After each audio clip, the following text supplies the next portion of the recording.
សួស្តីបងប្អូនទាំងអស់គ្នានាងខ្ញុំចរិយានាងខ្ញុំមកពីក្រុមហ៊ុន eSupport Immigration ចា៎តើបងប្អូនចង់ទទួលបាន Green Card ទៅធ្វើការនិងរស់នៅសហរដ្ឋអាមេរិកទាំងក្រុមគ្រួសារក្នុងរយៈពេលដ៏ខ្លីខាងមុខនេះមែនទេ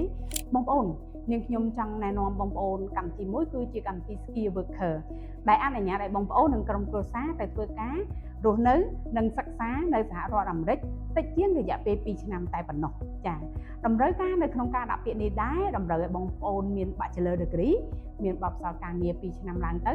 និងតម្រូវឲ្យបងប្អូនធ្វើតេស្តភាសា IELTS តេស្តពី4ទៅ5ចុចសម្រាប់អត្ថប្រយោជន៍វិញគឺបងប្អូននិងក្រុមគ្រួសារកូនៗអាយុក្រោម21ឆ្នាំគឺអាចដាក់ពាក្យនៅក្នុង application តែមួយចា៎សម្រាប់កូនបងប្អូនទទួលការសិក្សាពីថ្នាក់ទី1ដល់ថ្នាក់ទី12ដែលគិតថ្លៃ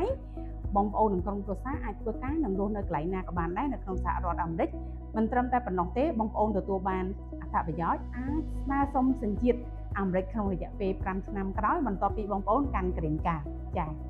សម្រាប់ការងារយើងមានការងារច្រើនមែនទែនបងប្អូនអាចស្វែងយល់នៅក្នុងវីដេអូនេះគឺមានតំណែងច្រើនមែនទែនដែលកំពុងតែរងចាំបងប្អូនធ្វើការដាក់ពាក្យចា៎រស់រាន់ឡើងណាបងប្អូន